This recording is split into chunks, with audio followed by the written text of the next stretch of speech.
Hello friends, പുതിയൊരു വീഡിയോയിലേക്ക് സ്വാഗതം. യൂട്യൂബ് ചാനലെല്ലാം ഉള്ളവർ വളരെയധികം ശ്രദ്ധിക്കേണ്ടതായ ഒരു കാര്യത്തെക്കുറിച്ചാണ് ഇന്നത്തെ വീഡിയോയിൽ പറയുന്നത്. യൂട്യൂബിൽ നിന്ന് ഇത്തരത്തിൽ നിങ്ങൾക്കൊരു മെയിലെല്ലാം വന്നിട്ടുണ്ടെങ്കിൽ ഈ ഒരു കാര്യമെല്ലാം നിങ്ങൾ വളരെയധികം ശ്രദ്ധിക്കുക. യൂട്യൂബിൽ നിന്ന് കഴിഞ്ഞ ദിവസം നമുക്ക് വന്നിരിക്കുന്ന ഒരു മെയിലിനെ കുറിച്ചാണ് പറയുന്നത്. ഇപ്പോൾ നിങ്ങൾക്ക് ഇവിടെ കാണാം, A private video was shared with you എന്ന് പറഞ്ഞ് യൂട്യൂബ് എന്ന് പറഞ്ഞ് നമുക്കൊരു മെയിലെല്ലാം വന്നിട്ടുണ്ട്.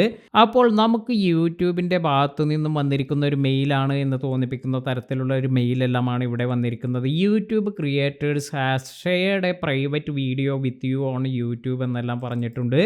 അതുപോലെ നമ്മൾ ഇതിൻ്റെ ഡൊമൈൻ നെയിം എല്ലാം ചെക്ക് ചെയ്യുകയാണെങ്കിലും ഇതെല്ലാം തന്നെ യൂട്യൂബ് എന്നെല്ലാമാണ് കാണിക്കുന്നത്.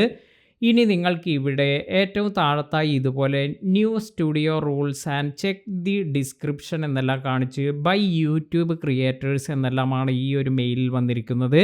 അതിനാൽ തന്നെ പലപ്പോഴും നമ്മൾ ഇത്തരത്തിൽ ഈ ഒരു കൺഫ്യൂഷൻ എല്ലാം ഉണ്ടെങ്കിൽ വളരെ പെട്ടെന്ന് തന്നെ പോയി നമ്മൾ ഈ ഒരു മെയിൽ ഓപ്പൺ ചെയ്ത് അതിൻ്റെ ലിങ്കിലൊന്നും നമ്മൾ ക്ലിക്ക് ചെയ്യാതിരിക്കുക. ഇങ്ങനെയെല്ലാം ചെയ്യുന്നത് നമ്മുടെ ചാനൽ തന്നെ ഹാക്കാകാൻ, അല്ലെങ്കിൽ നമ്മുടെ സിസ്റ്റത്തിലേക്ക് അല്ലെങ്കിൽ മൊബൈലിലേക്ക് മാൾവെയർ അറ്റാക്ക് വരാൻ, അല്ലെങ്കിൽ വൈറസ് എല്ലാം കയറുന്നതിന്, ഇങ്ങനെ നമ്മുടെ ഡാറ്റയെല്ലാം മിസ്സാകാനെല്ലാം ഇത് കാരണമാകും. അതിനാൽ തന്നെ ഇങ്ങനെയുള്ള ഈ ഒരു മെയിലെല്ലാം നിങ്ങൾ കാണുകയാണെങ്കിൽ വളരെയധികം ശ്രദ്ധിച്ചു മാത്രം ഇത് ഓപ്പൺ ചെയ്യുക.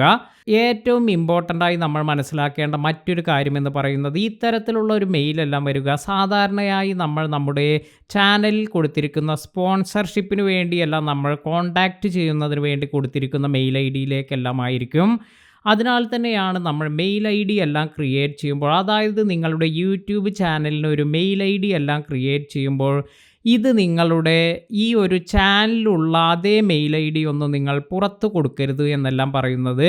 നമ്മൾ ഇങ്ങനെ സ്പോൺസർഷിപ്പിന് വേണ്ടി കൊടുക്കുന്ന അല്ലെങ്കിൽ ഇത്തരത്തിലുള്ള ഈ ഒരു മെയിൽ ഐ ഡി എല്ലാം ഇതൊന്നും നിങ്ങളുടെ ചാനൽ ക്രിയേറ്റ് ചെയ്ത മെയിൽ ഐ ഡി അല്ലാതിരിക്കാൻ ശ്രദ്ധിക്കുക.